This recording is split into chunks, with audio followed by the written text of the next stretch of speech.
¿Cómo desbloquear la potencialidad? Módulo 3.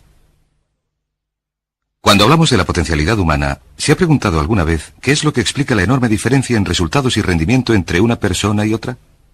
Ustedes saben que una persona que gana 25 millones al año no es 10 veces más lista o mejor que otra que gana 2,5 al año. ¿Por qué la diferencia es de un factor de 10?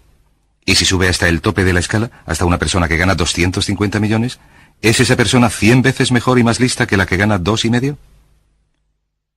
Imposible. En un reciente estudio sobre coeficientes de inteligencia, se seleccionaron a 1.000 hombres y mujeres entre la población y se les hicieron pruebas para determinar sus coeficientes. Se halló que la persona con mejores resultados de las 1.000 seleccionadas era solo 2,5 veces más inteligente que la persona con peores resultados de esas 1.000. Solo una diferencia de 2,5 veces, y probablemente sucede lo mismo para toda la población. Por tanto, ¿a qué se debe la diferencia? Cuando hablamos de la potencialidad humana, llegamos a una fórmula muy sencilla que desarrollé hace algunos años y quizás lo explica un poco.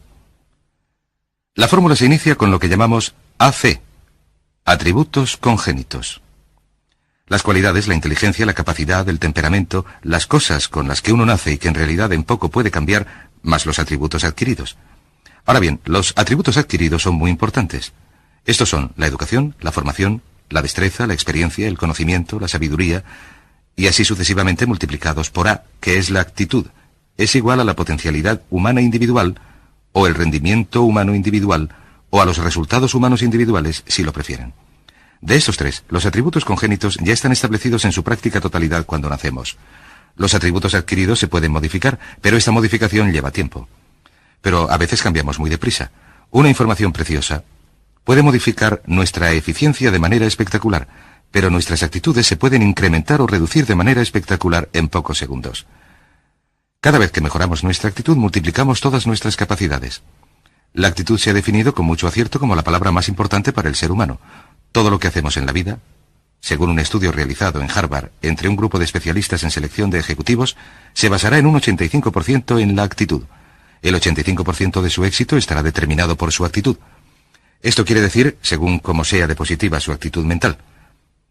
Las personas con actitudes mentales positivas tienden a avanzar más deprisa, a ascender en las empresas, ganar más dinero, obtener más satisfacción de la vida, etc. Ahora bien, una actitud mental positiva no significa que usted tenga que ir por las calles bailando y tirando flores. Solamente requiere que aplique una actitud o un enfoque general constructivo a su trabajo, a la vida, a sus problemas, sus relaciones, etc. Y según el informe Cox sobre negocios en los Estados Unidos, de acuerdo con la revista Research, el 85% o más de lo que usted logre estará determinado por sus actitudes. De modo que la pregunta es esta: ¿de dónde vienen las actitudes? Las actitudes vienen de las expectativas, es muy sencillo. Ya hemos hablado de ello antes. Y una forma muy potente de mejorar su actitud de manera inmediata consiste en decir: creo que hoy me va a suceder algo maravilloso. Como ya hemos dicho, nuestras expectativas en cuanto a los resultados determinan nuestra actitud. Si uno espera que las cosas salgan bien, tendrá una actitud positiva.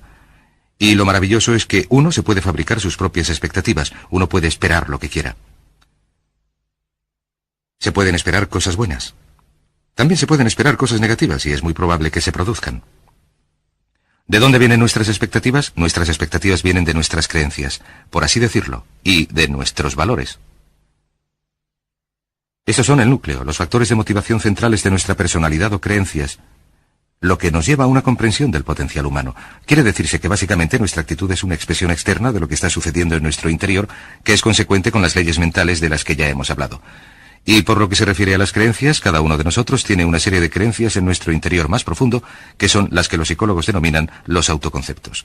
El autoconcepto, o más bien su descubrimiento, es lo que muchos consideran como el acontecimiento más importante para la comprensión del rendimiento humano en el siglo XX. Personalmente estoy de acuerdo.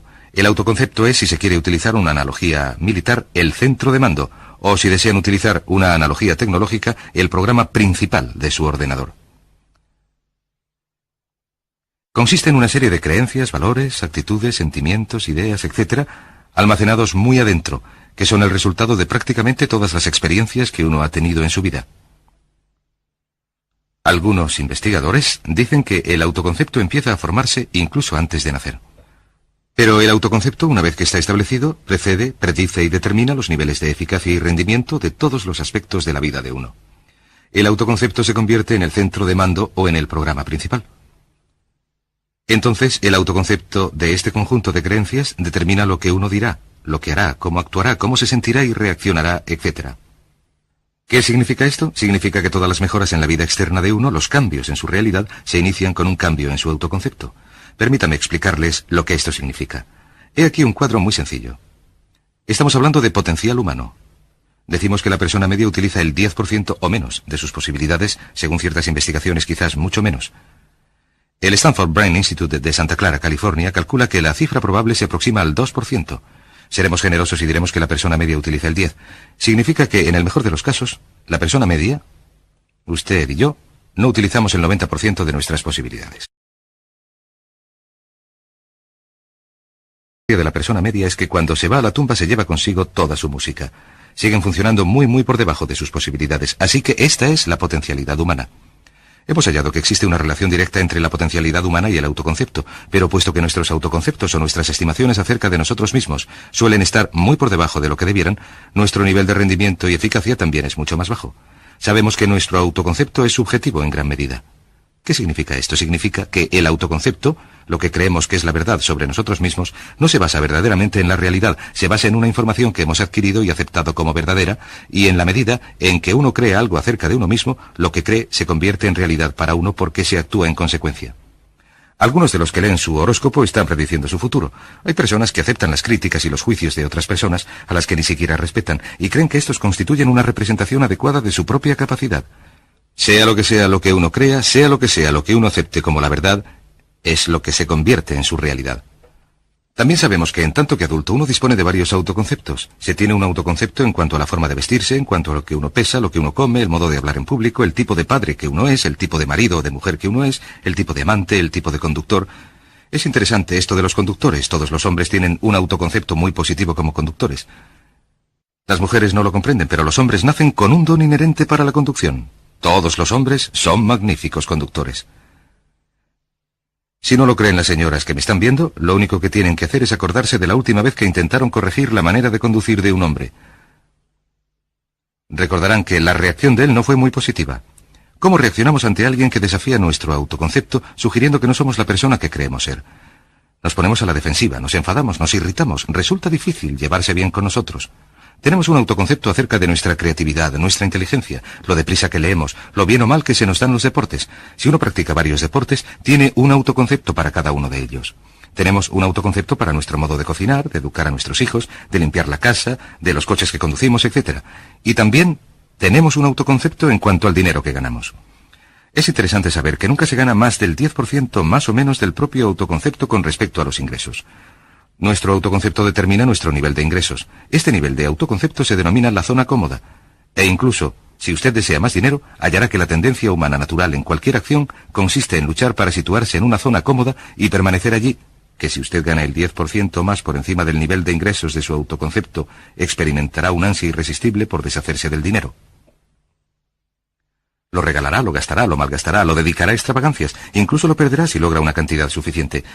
Cuando a alguien le toca la lotería, en 2 o 3 años después se ha quedado sin un duro. Sencillamente ha quemado el dinero porque la cantidad está muy por encima de su autoconcepto. Si se cae a un 10% o más por debajo del nivel del autoconcepto, se empieza a luchar. Se trabaja más horas, se piensa con más creatividad, se sopesan varios modos de aumentar los ingresos o segundas fuentes de ingresos. La única manera de mejorar cualquier parte de la vida de uno, incluidos sus ingresos, consiste en elevar el nivel de autoconcepto en cuanto a los ingresos, empezando a pensar en uno mismo continuamente como alguien que gana más dinero. Si se desea adelgazar, la única manera de perder peso es pensar como una persona delgada. Empiece a considerarse como una persona más delgada. Si quiere ser una persona más popular y más cariñosa, más sana, empiece a pensar en estas cosas una y otra vez hasta que formen parte de su nuevo autoconcepto. Hablaremos de esto un poco más adelante. Forma parte esencial de la programación de la mente para el éxito. Su autoconcepto general viene determinado por la media de sus autoconceptos en los campos que usted considera importantes. Pues bien, su autoconcepto se compone de 3 partes esenciales. La primera parte del autoconcepto es el autoideal. El autoideal es la persona que más le gustaría ser. Representa su idea de lo que constituye un ganador. Representa su visión o su misión o su ideal de lo mejor que usted puede llegar a ser. Una de las cosas que sí sabemos de las personas con éxito es esta, que las personas con éxito tienen unos autoideales muy claros respecto a quienes quieren ser en el futuro, y las personas sin éxito tienen unos ideales muy vagos. El punto segundo es su autoimagen. Su autoimagen.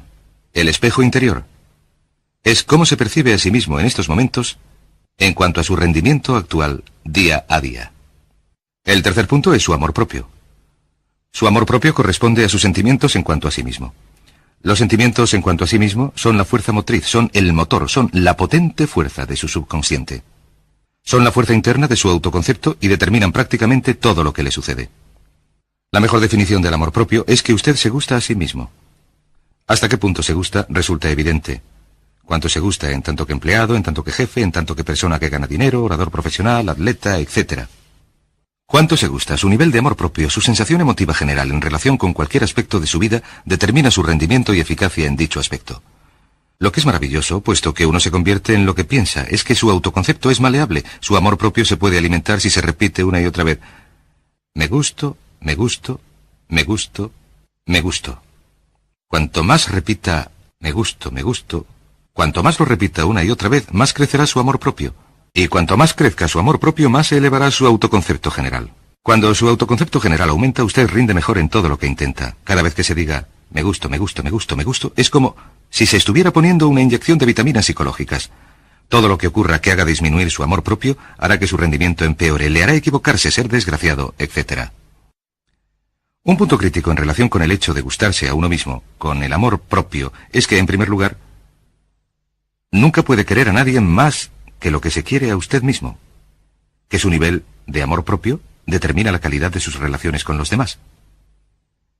Y el segundo punto es que nunca puede esperar que nadie le quiera o respete más de lo que usted se quiere o respeta a sí mismo. El afecto y respeto por uno mismo determina las actitudes de los demás hacia uno. Todas y cada una de las escuelas de psicología actuales están alcanzando un consenso en el hecho de que el aprecio y la aceptación verdaderos de uno mismo, en tanto que ser humano valioso y útil, producen un efecto sobre todo lo que a uno le sucede, sobre el grado de afecto que siente por uno mismo.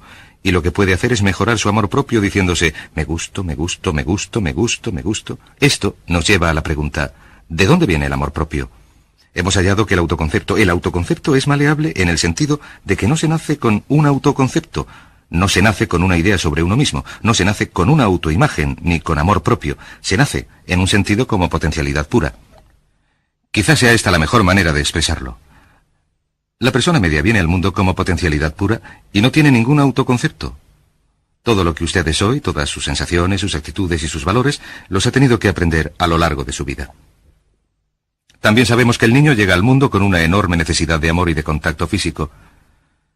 Y como nos lo indica una vasta cantidad de investigación, que necesitamos mucho amor y contacto físico a lo largo de nuestra vida, pero especialmente durante nuestros años de formación, porque cuando somos niños aprendemos quiénes somos, cuál es nuestra valía, si somos importantes, inteligentes, dignos de amor, graciosos. Aprendemos todo esto por el modo de tratarnos nuestros padres. Si nuestros padres, hermanos, tíos y tías, sobre todo nuestros padres, nos tratan como niños verdaderamente importantes, crecemos pensando que somos verdaderamente importantes. Pero si nuestros padres no actúan así, entonces sucede otra cosa. Sabemos que los primeros años de vida son los cruciales para el desarrollo del autoconcepto, que un niño parte desde cero. El niño nace sin ninguna idea acerca de quién es, de su valía. Durante el primer, el segundo, el tercer, el cuarto año de vida, algunos psicólogos creían que este era el caso durante los primeros 5 años, pero ahora dicen que es así durante los 3 primeros. Durante los 3 primeros años de vida el niño aprende quién es. Se dice que si se le da a un niño suficiente cantidad de cariño de alta calidad durante los primeros 3 a 5 años, se le lanza de por vida. Se le monta sobre unos cimientos sólidos de amor propio, confianza en sí mismo, en su valía, en su propio valor. De hecho, existe una relación directa entre la calidad y la cantidad de amor y el desarrollo de una personalidad sana. Cuanto más amor incondicional reciba un niño en esos años de formación, más fuertes serán los cimientos de su personalidad. Por otra parte, prácticamente todos los problemas de psicosis, neurosis, trastornos de la personalidad y problemas de comportamiento tienen su origen en los problemas de fondo del autoconcepto.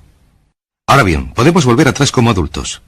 He aquí nuestra personalidad adulta. Volvamos atrás como adultos y podremos corregir los defectos de nuestros cimientos, las fisuras, si lo prefieren, repitiéndonos una y otra vez, me gusto, me gusto, me gusto, e inyectando ese cemento reparador en lo más profundo de nuestra personalidad. Recuerden que los niños necesitan amor como las rosas necesitan la lluvia. Los niños faltos de amor a menudo mueren por este motivo. Es una enfermedad que se llama marasmo. Ahora bien, ¿qué otra cosa sabemos sobre los niños? Sabemos que los niños vienen al mundo con dos atributos remarcables. El primero es que no tienen miedo. Los niños nacen sin temores. No tienen miedo a nada, salvo a caerse y a los ruidos fuertes. Y esto se manifiesta con la actitud yo puedo. Los niños vienen al mundo creyendo que pueden hacer cualquier cosa, y cualquiera que haya criado a un niño hasta los 3 o 4 o 5 años sabe que durante sus primeros años hay que dedicarse a evitar que se maten, porque son pequeños kamikazes, porque no tienen miedo a nada. El segundo atributo es que cuando vienen al mundo son totalmente espontáneos. Dicen lo que quieren, hacen lo que quieren. No tienen ninguna inhibición, no tienen absolutamente ningún miedo a hacer lo que quieren. Y esto se expresa exactamente en la actitud no quiero, no tengo que hacerlo. Si alguna vez ha intentado controlar a un niño, sabrá que los niños son así. Lo primero que dicen cuando se empieza a mandarles cosas, lo primero que aprenden es no. No, no quiero. Naturalmente, con el tiempo, les hacemos cambiar de opinión al respecto de un modo u otro. Pero estos son los dos atributos de los niños cuando vienen al mundo. Vienen al mundo sin temores y sin inhibiciones. ¿Qué significa esto? Significa que nuestro patrimonio natural es no tener temores ni inhibiciones, y solo cuando podemos crear la misma situación en nuestra vida adulta, cuando no tenemos temores ni inhibiciones, llegamos a sentirnos verdaderamente bien con nosotros mismos. Las mejores organizaciones, las mejores empresas, son las que crean un entorno donde nos sintamos libres de temor y de reservas a la hora de ser nosotros mismos y de dar lo mejor de nosotros mismos. Sabemos que a medida que van creciendo los niños aprenden de dos maneras. En primer lugar, aprenden por imitación. Imitan a uno u otro de sus progenitores, especialmente al dominante. A veces el progenitor dominante cambia según el niño va creciendo. A veces los niños imitan al padre, a veces a la madre, pero aprenden por imitación. Muchas de las características y las costumbres que tenemos como adultos las hemos aprendido de nuestros padres. ¿Ha tenido alguna vez la oportunidad o la ocasión de gritar a uno de sus hijos o de darles una voz? Uno dice las mismas cosas que su padre le decía a uno cuando era niño. Imitamos. A veces imitamos su forma de andar, a veces su forma de hablar, a veces sus valores, sus creencias, etc., aunque dichos valores y creencias no nos sirvan. ¿Por qué? Pues porque nuestros padres actuaban así con nosotros cuando éramos niños. La segunda forma en que aprendemos es pasando de la incomodidad, de lo que no nos hace sentirnos bien, a la comodidad. Freud denominó a esto el principio del placer. Se debe a que nos dirigimos hacia lo que nos hace sentirnos a gusto, lo que nos da placer, lo que nos hace sentirnos bien en cuanto a nosotros mismos. Pasamos de la incomodidad a la comodidad.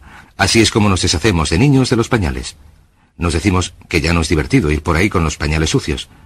Vemos lo que hacen nuestros padres, nuestros hermanos mayores y nos decimos, pues esta gente no hace lo que yo, y así aprendemos a andar y así lo aprendemos todo. De modo que pasamos de la incomodidad a la comodidad a lo largo de nuestras vidas. Por cierto, así es como aprendemos. Imitamos, leyendo lo que los demás han hecho, estudiando en los libros, en el trabajo. Imitamos cuando vamos al colegio y hacemos lo que nos produce resultados positivos, lo que nos da refuerzos positivos, y hacemos menos lo que nos cause incomodidad o dolor. Muy pronto en la vida, por error o como resultado de un error de los padres en la educación, los niños aprenden modelos de hábitos negativos. Los modelos de hábitos negativos tienen su origen sobre todo en las críticas negativas. Las críticas negativas comienzan muy pronto en la vida. A veces durante los primeros meses. Y la crítica negativa la utilizan los padres para dirigir y controlar a los niños. Desgraciadamente, tiene un efecto muy, muy peligroso y destructivo sobre uno, ya que la crítica negativa tiende a socavar la integridad de la personalidad del niño.